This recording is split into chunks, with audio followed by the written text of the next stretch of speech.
Welcome on board, chosen one. Look at you still standing out here in the open, having spent the whole time since wondering why it was taken. When it ended, when you didn't choose it, when you looked at the space where it had been and couldn't work out what you'd done to deserve losing it. Look at what it actually was. Look at what you couldn't do while you were inside it. Look at where you're standing now. Hit that like button and subscribe to pay this energy back and push this message to every chosen one who's still grieving a place they were hiding in. Here's the question nobody has ever asked you about that loss. Were you living there or were you hiding there? Take a moment before you answer, because those two look identical from inside, and that identical appearance is the whole difficulty. A hiding place is comfortable. That's the first thing to understand. It isn't a prison and it isn't a punishment. It's warm, familiar, defensible in conversation, and it supplies reasons. It supplies a schedule. It fills your weeks. And most importantly, it answers every single day the question of what you're doing with your life.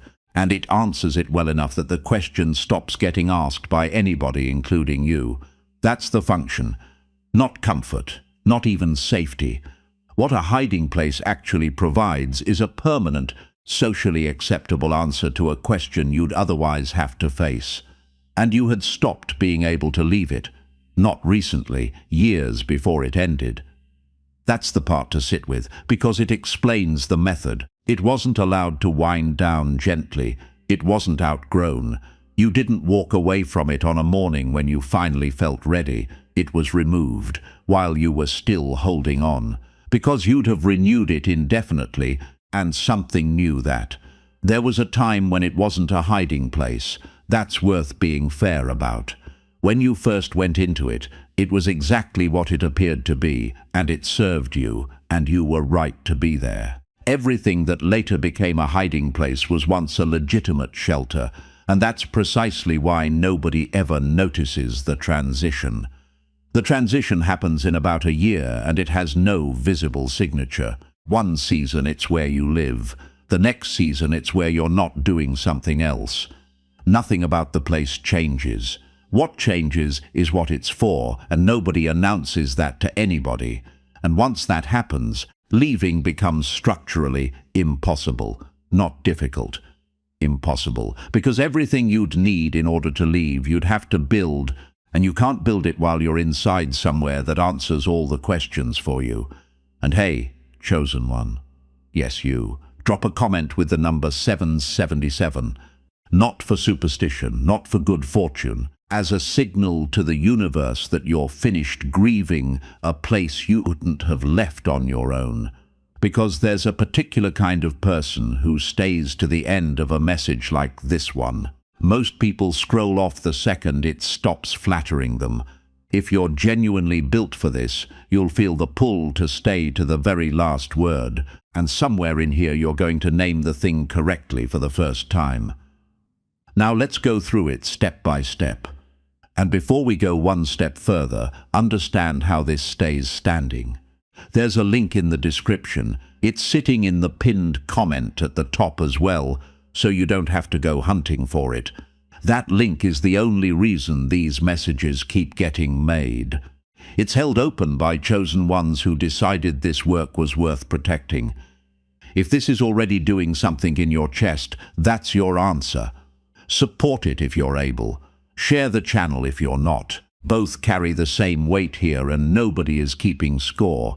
Hit like so this stops getting buried. Subscribe so you never have to find your way back to it. And send this channel to one person who's been carrying something heavy in silence. Now, step by step. Number 1. You weren't happy there. You were hidden there. Ask yourself which one it actually was. Slowly, because the answer isn't the first one that arrives. Chosen one, let's open this properly, because your memory of it has been getting worse in one specific direction. Since it ended, that place has been improving in your mind. That's what happens to everything that gets taken rather than left. Grief edits. The tedious parts fade first, then the parts that cost you, And what's left after a couple of years is an idealized version that never existed. Go and check it against something real. Imagine this, an ordinary week from the middle of it. Not the best week, not the ending. An unremarkable afternoon in the middle of the third year. What were you actually feeling on that day? Most people, when they do this honestly, find something closer to numbness than to happiness. Imagine this, somebody asking you at the time whether you were happy, and you giving a slightly defensive answer, faster than the question deserved. Or picture a coat somebody kept wearing indoors long after the house was warm, because taking it off would have meant deciding to stay. And maybe you're wondering, so was none of it good? Plenty of it was good. That's what makes this hard. There were real things in there, and real people, and hours you'd want back. A hiding place isn't a bad place. If it were bad, you'd have left. The whole problem is that it was good enough, permanently, and good enough is the strongest adhesive there is. You weren't unhappy there. You were unasked. You weren't miserable.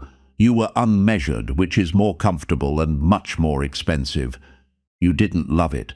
You were relieved by it, and relief has been passing itself off as love in your memory ever since. And how do you tell the two apart, retrospectively? There's one question that separates them cleanly, and it's uncomfortable. Ask what you were not doing while you were there, not what you were doing, what was on hold. Imagine this. A thing you'd been meaning to start for the whole duration of it. Something that kept getting deferred to a later year, always for reasons that were completely legitimate at the time. Imagine this. That same thing surfacing again within about 4 months of it, ending, unbidden, from nowhere as though it had been waiting behind a door. What does that tell you? That it never went away, that it was pressed down rather than resolved. Living places don't require you to press anything down. Only hiding places do, and the pressing is so gradual that nobody ever feels it happening. You weren't content there. You were suspended. You didn't give up on that thing. You postponed it, annually, for years. You're not restarting something from scratch. You're picking up something that never actually stopped. You weren't happy there. You were hidden, and hidden feels almost identical from inside. Number 2, you'd stopped being able to leave voluntarily years before it ended.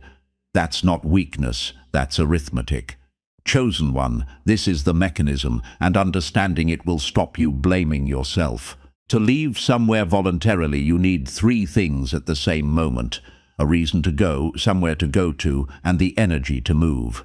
Hiding places systematically remove all 3, and they do it slowly enough that nobody notices any of them going. The reason goes. Nothing is wrong. That's the point of the place.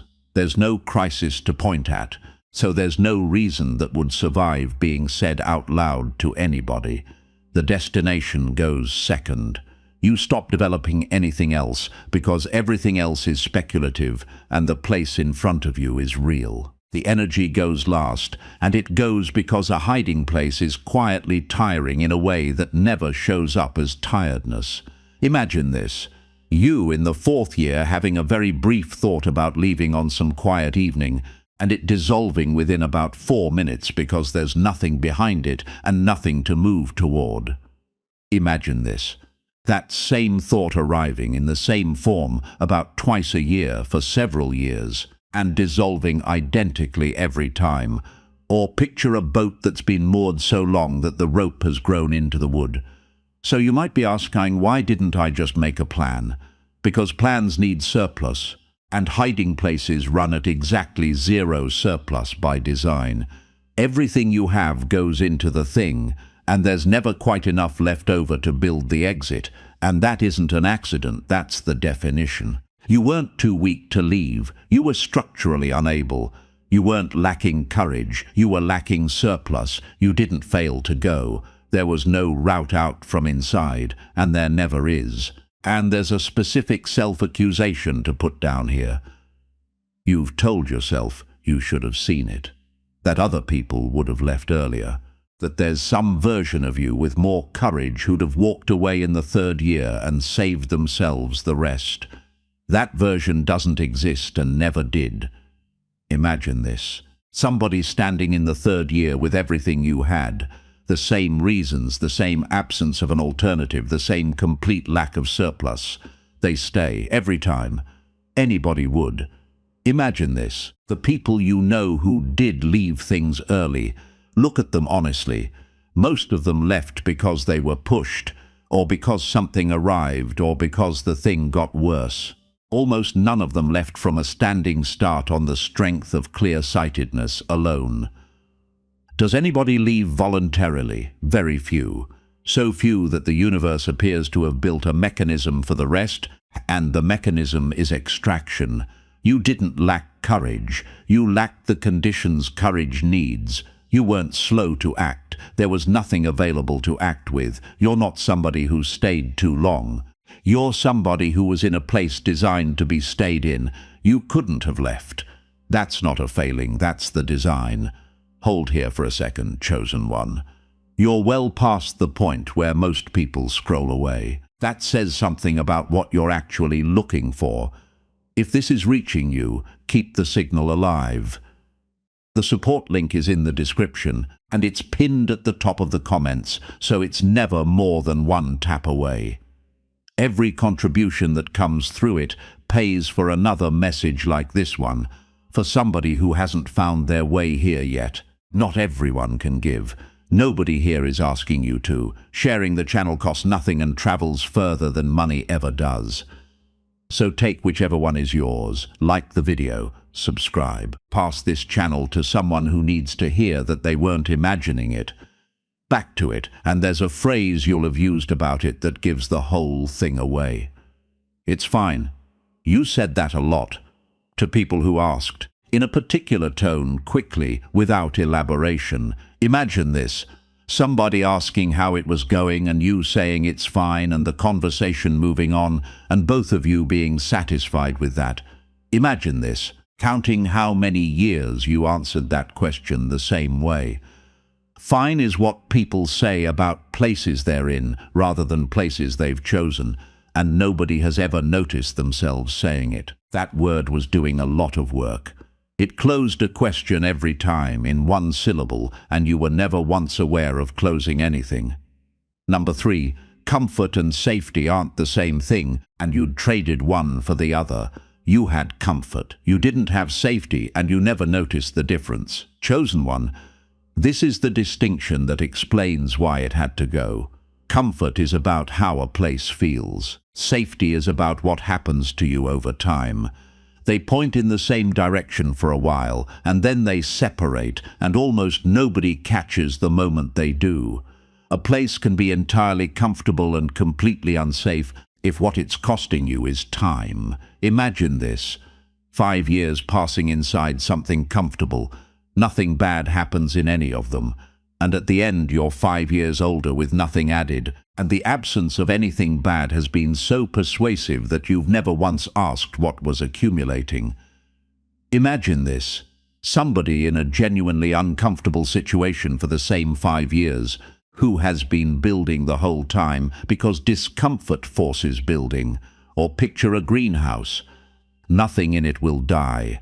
Nothing in it will ever become the kind of thing that survives weather either. And maybe you're wondering, isn't comfort allowed? Comfort is allowed and it's necessary, and nobody should live without it.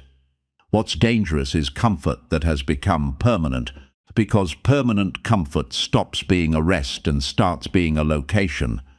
The problem was never that you were comfortable. It's that you'd moved in. You weren't safe there. You were undisturbed. You weren't protected. You were postponed. You weren't building anything. You were being kept in good condition at a cost nobody itemized. And there's a way to see this that will show up in your own body. Think about how you slept toward the end of it. Imagine this, sleeping perfectly well on the surface and waking up unrested for months. No crisis, nothing to point at. Just a general flatness on waking that you attributed to age or to work or to nothing in particular. Imagine this, A specific kind of end-of-weekend feeling that had nothing to do with the week ahead, because the week ahead was fine and everything was fine, and something in you was reporting a problem that the surface had no evidence for. What was that? Your system running an accurate assessment of a situation your reasoning had approved. It knew about the time, it always knows about the time, and it has no vocabulary except sensation. You weren't tired for no reason. You were being told something. You weren't imagining that flatness. It was an accurate reading with no words attached. You're not somebody who sleeps badly. You were somebody being informed by the only channel available. Comfort and safety separated years before the end. You never saw them part. Number 4, it was taken rather than allowed to end, because you'd have renewed it forever. Notice the method. The method tells you everything. Chosen one, this is where the intent becomes visible, so pay attention to the shape. Things can end in several ways. They can run out. They can be outgrown. They can wind down while everybody involved gradually loses interest. Those are the ordinary endings, and they leave people relatively unbothered. Yours wasn't any of those. Yours was removed at a point where you were still fully invested, in a manner that left you no say. That method is only ever used for one situation. Imagine this. Something being allowed to end naturally. That requires the person inside it to eventually stop renewing, and you'd never have stopped. Every renewal point for years you renewed without hesitation, because renewing was always the easier of the two available options. Imagine this. Somebody or something looking at that pattern and concluding that natural ending was not available in this case. Or picture a nest that has to be dismantled because the bird in it has stopped noticing that it can fly. So you might be asking, isn't that a cruel way to do it? It's the only way that works. And everybody who has been through it says the same thing eventually. Gentle removal doesn't remove anybody. You'd have found a way back. You'd have negotiated, adjusted, taken a reduced version, done whatever it took to remain, because remaining was the one thing you were still capable of doing well. It wasn't cruel. It was the only method with any chance of working. It wasn't sudden by accident. Sudden was the requirement. You weren't given no say. You'd have used any say you were given to stay. And there's a detail in the timing you should look at. When did it happen? Not the date. What was going on in you at the time? Imagine this. It arriving at the worst possible moment, when you had least in reserve, when you'd just committed to something, or just settled, or just decided that this was going to be the arrangement for the foreseeable future. Imagine this, that being the pattern rather than the exception. Extractions almost always arrive exactly then, and everybody experiences the timing as cruelty. Why then? Because that's the moment the renewal happens. The point at which you commit further is the point at which anything intending to move you has run out of later opportunities. The timing isn't malice. It's the last available window. You weren't hit when you were down. You were moved at the last possible moment. The timing wasn't cruel. It was terminal, in the sense that there wasn't another one. You weren't unlucky about when it came. It came at the only time it could have worked. The method tells you the intent. Nothing gets extracted that way unless extraction was the point. And there's a small mercy in the way it ended that you probably haven't seen. You didn't have to decide. Imagine this, the alternative where you had been given the choice. Where somebody had said you can stay or you can go, and left it with you. You'd have stayed, and then you'd have owned the staying, and every subsequent year would have been yours. Imagine this, the version where you'd have left by choice and it had gone badly. You'd have carried that for a decade. Being given no say looks like the cruelty in this. It's the one part of it that costs you nothing, because there's no decision of yours anywhere in the outcome, and therefore nothing in it to regret. Number 5, the grief was real, and it was grief for the hiding, not the thing. Both halves are true. That's why it's been so confusing. Chosen one, this one requires precision, so stay with it. You grieved properly. Nobody is going to tell you that your grief was misplaced or that you shouldn't have felt it. It was real, it was large, and it went on longer than you expected. What's worth examining is what exactly you were grieving. Imagine this.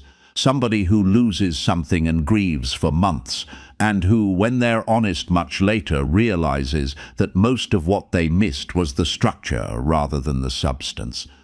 The shape of the days, the not having to decide anything, the permanent answer to what they were doing with their life. Imagine this. Missing the people genuinely, which is a separate grief and a legitimate one, and which most people can't separate from the first. Or picture somebody grieving a rented room that had all their things in it, and gradually realizing it was the storage they missed. And maybe you're wondering, doesn't that make my grief smaller? It makes it more accurate, which is different.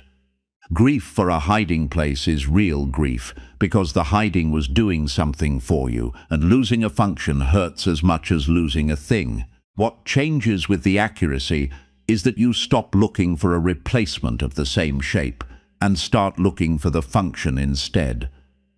You weren't wrong to grieve. You were grieving accurately for the wrong object. You didn't overreact. You mislabeled what was being taken. You didn't lose a life. You lost a structure that was standing in for one. And there's something worth doing with the people you miss. Separate them out. Genuinely on their own, away from the place. Imagine this. Going through the people from that period and asking one at a time whether you'd want them in your life if the arrangement had never existed. Some yes, some no, and the sorting is far more decisive than you'd expect. Imagine this. Reaching out to one of the yeses without any reference to the old context and finding that the friendship works perfectly well outside the building it was formed in. Why haven't you?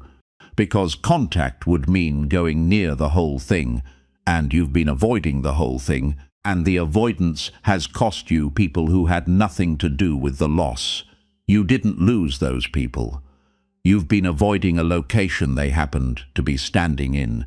You're not cut off from them. You've been staying away from a subject. You're not required to grieve them too. Some of them are still available, and they're wondering. The grief was real. It was grief for the hiding, and hiding was worth a lot to you. And there's an accounting worth doing that nobody suggests. Not what it cost you, what it saved you from. Imagine this.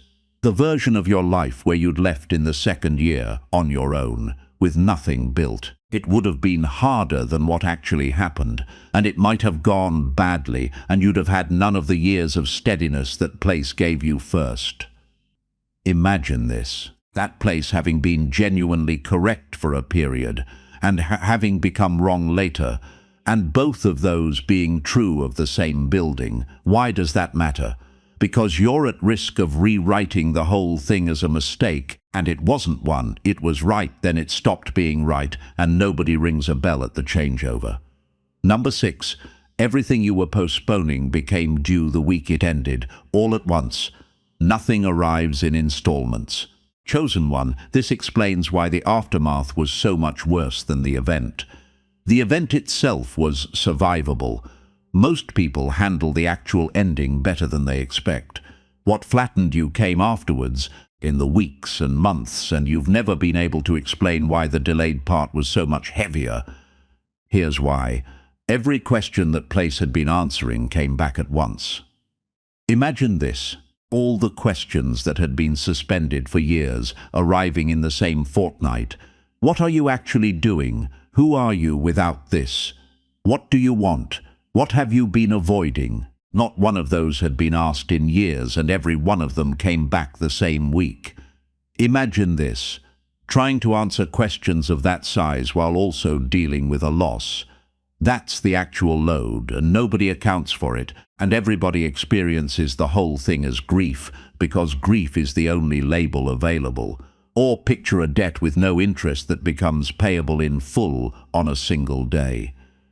So you might be asking, was that a punishment? It's a consequence, and there's a real difference. Nothing was added to your bill. Everything that arrived was yours already, deferred, sitting there for years. Extraction doesn't create the questions. It just removes the thing that was answering them on your behalf. You weren't hit by something new. You were handed something you'd been carrying unopened. You weren't overwhelmed by the loss. You were overwhelmed by the arrears. You weren't weak in that period. You were paying several years of postponement in 1 quarter. And there's a reason nobody warned you about the arrears. Nobody knows about them until they arrive, including everybody who has been through this before you. Imagine this. Somebody who went through their own extraction 3 years earlier, who you know, and who never mentioned the delayed part. Not out of unkindness. They'd forgotten. The arrears are so completely fused with the grief in memory that almost nobody can separate them afterwards. Imagine this. You in 3 years talking to somebody in the middle of theirs and not mentioning it either, for exactly the same reason. Why does that matter?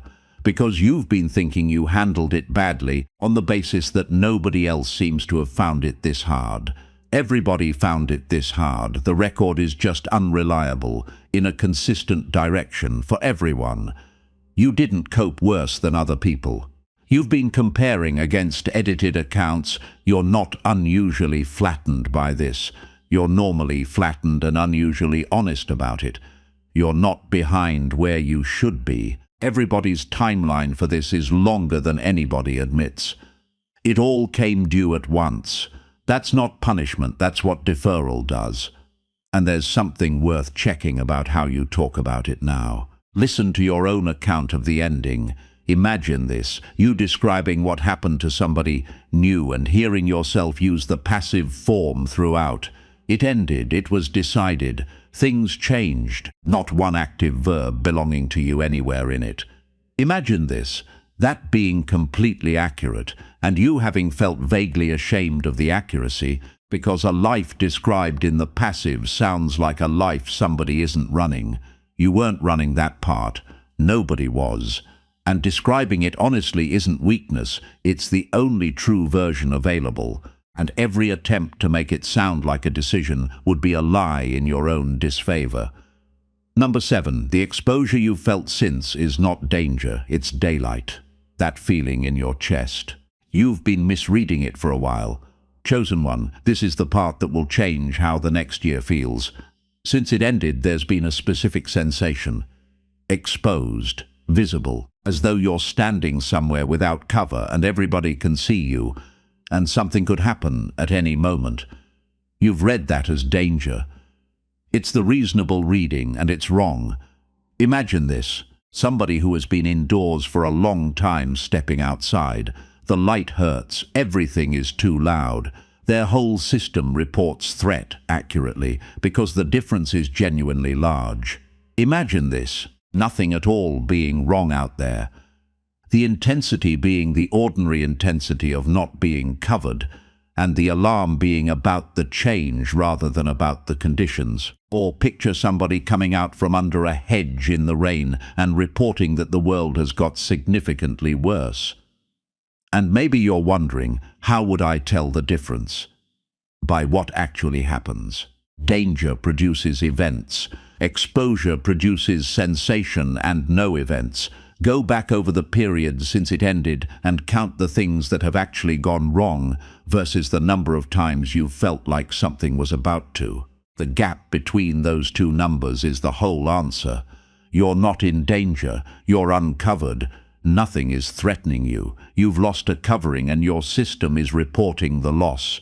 You're not less safe than you were. You're less concealed, and those feel identical for about a year. And there's something you should notice about your own alertness now. It's higher, and you've been treating that as anxiety.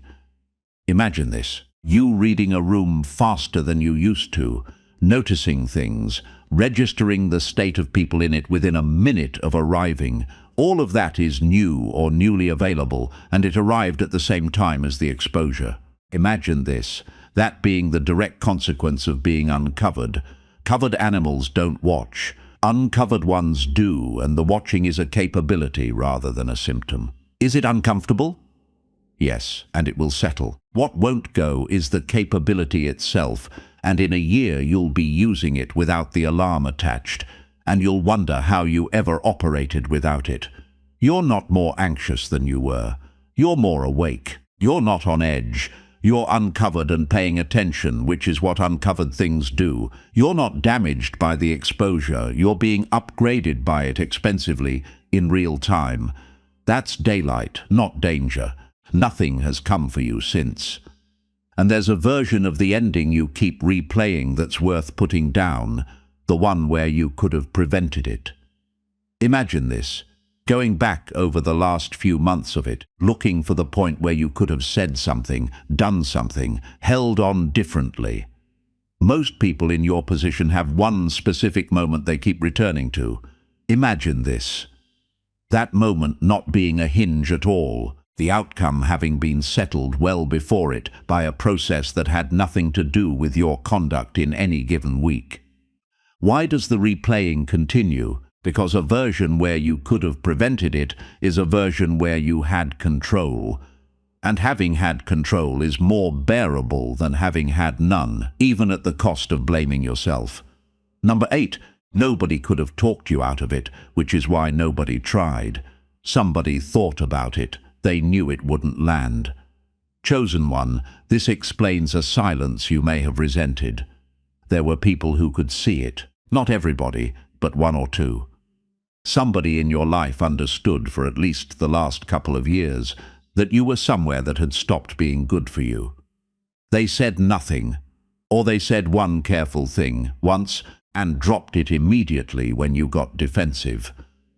Imagine this. Somebody rehearsing a conversation with you and abandoning it because every version they could construct ended with you explaining why they'd misunderstood and them backing off and something between you being slightly damaged for nothing. Imagine this. That same person watching it end later and feeling something complicated and never once telling you that they'd seen it coming. Or picture somebody watching a friend sleep in the day and deciding not to wake them because the waking would achieve nothing except a bad mood. So you might be asking, shouldn't they have said something anyway? Ask what you'd have done with it. Honestly, if somebody had sat you down in the 3rd year and said this place has become somewhere you're hiding, you'd have been hurt, then defensive, then you'd have produced 4 excellent reasons, and you'd have thought slightly less of them afterwards. That's not a criticism of you. That's what everybody does, and it's why nobody ever gets talked out of anything. They weren't failing you by staying quiet. They were being realistic. They didn't abandon you to it. They understood that words don't move people out of hiding places. They weren't unobservant. They were correct about what a conversation could achieve, which was nothing. And there's a person in this you might owe something to. Somebody said one thing once. You'll remember it if you look. A single remark, delivered lightly, possibly years before the end, that you dismissed inside about 4 seconds.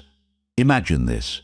Somebody saying something like you seem to have been there a while, or asking whether you were still enjoying it, in a tone that carried slightly more than the question needed. Imagine this, you producing a fast, cheerful, faintly defensive answer, and them accepting it and moving on, and neither of you ever returning to it. Was that a warning? It was the only form a warning can take with somebody in a hiding place. Nobody gets more than one light remark, because the response to the first one tells them everything about whether a second would be received.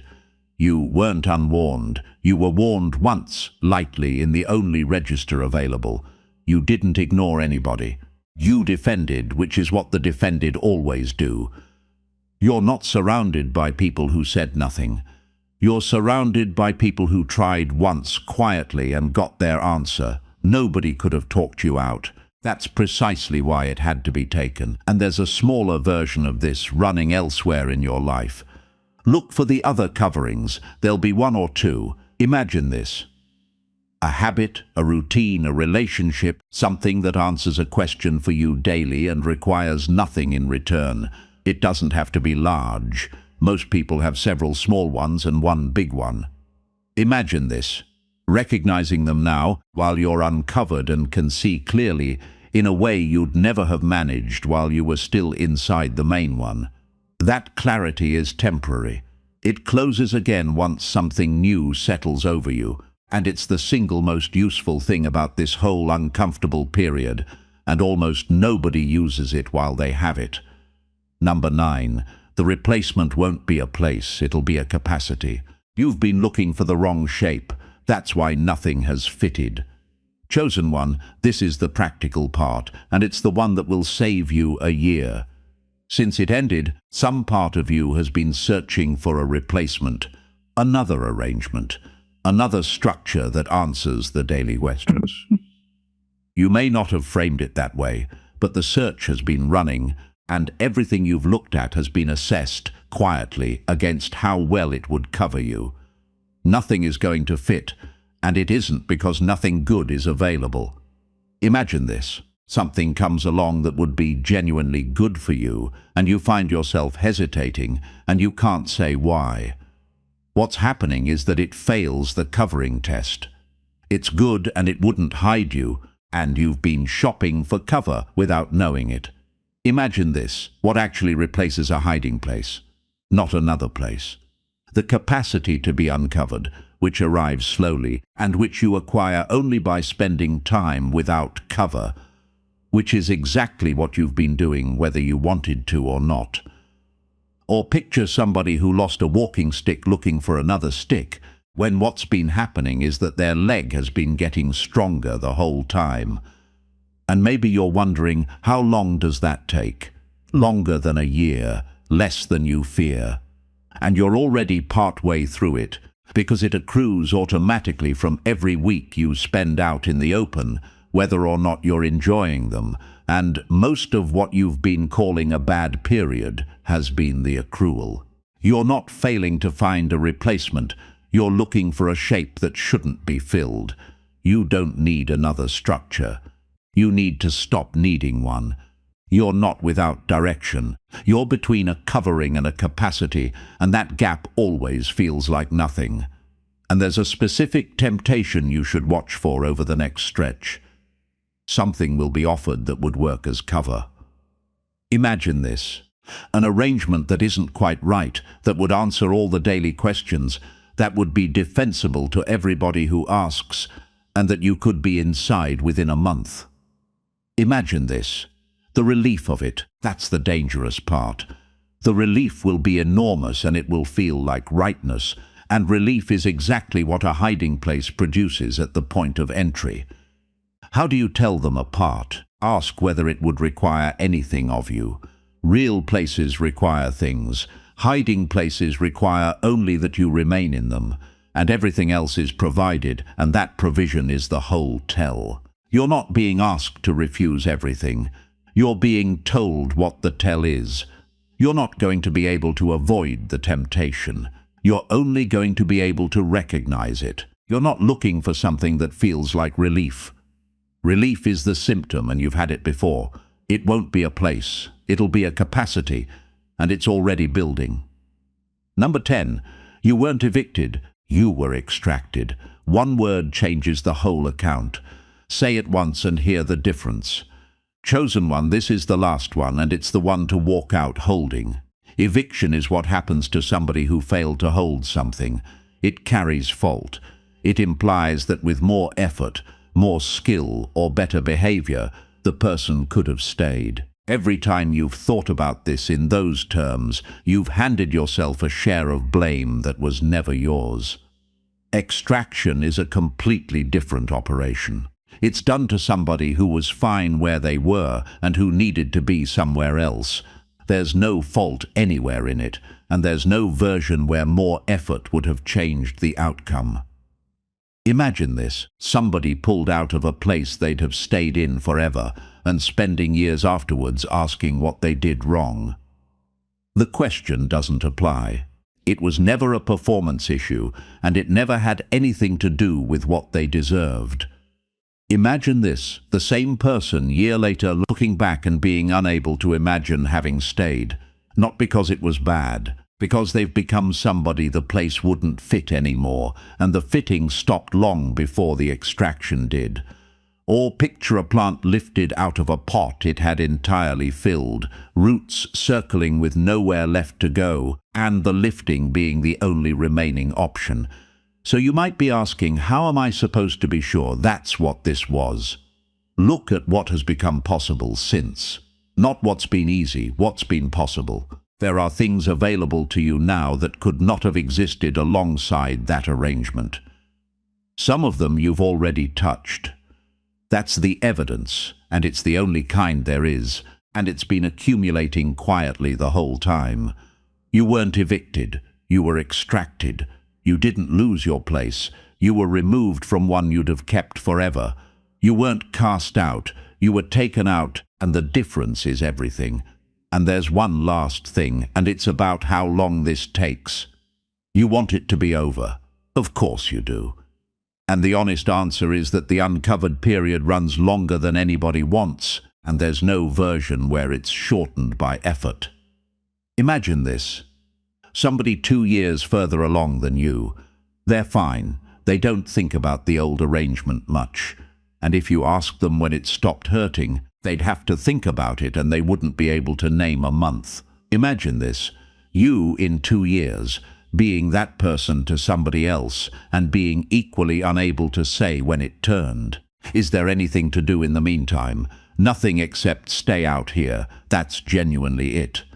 The capacity builds from time spent uncovered, and there's no accelerant, and every attempt to shorten it involves getting back under something. You're not stuck in this, you're accruing. You're not waiting for it to pass. You're building the thing that replaces what was taken. You're not out here for nothing. Every week of it is the payment, and the payment is nearly always shorter than the years you spent inside. You were extracted. Nothing about that requires you to have failed at anything. And now, chosen one, everything comes full circle. Go back to the question at the start. Living there or hiding there? You know the answer now, and you probably knew it before this message started, in the part of you that has never been fooled by any of your own arrangements. That place was warm and it was defensible, and it answered the question of what you were doing with your life every single day, so completely that you stopped hearing the question at all. It stopped being where you lived and became where you weren't doing something else, and the transition happened so quietly that nobody in your life could have dated it. And you couldn't leave, not through any failure of yours. Everything you'd have needed in order to go was the exact thing that place was quietly consuming. So it was taken, all at once while you were still holding on, in the only way that ever works. Nobody's going to confirm this. The universe doesn't explain its removals.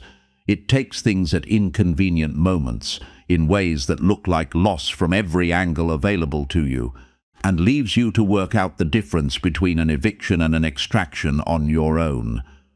What you've got is the evidence of the last stretch, the questions that came due, the exposure that has never once produced an actual event, the things that have become possible that couldn't have coexisted with the old arrangement. That's an extraction. Losses don't look like that. They never have. Stop asking what you did to deserve losing it. You were taken out, and taken out is not a punishment. Your rise isn't coming. It started the week the cover came off. If this message hit home, chosen one, like the video, subscribe, drop 77 in the comments, and share this with someone who's still grieving a place they were hiding in.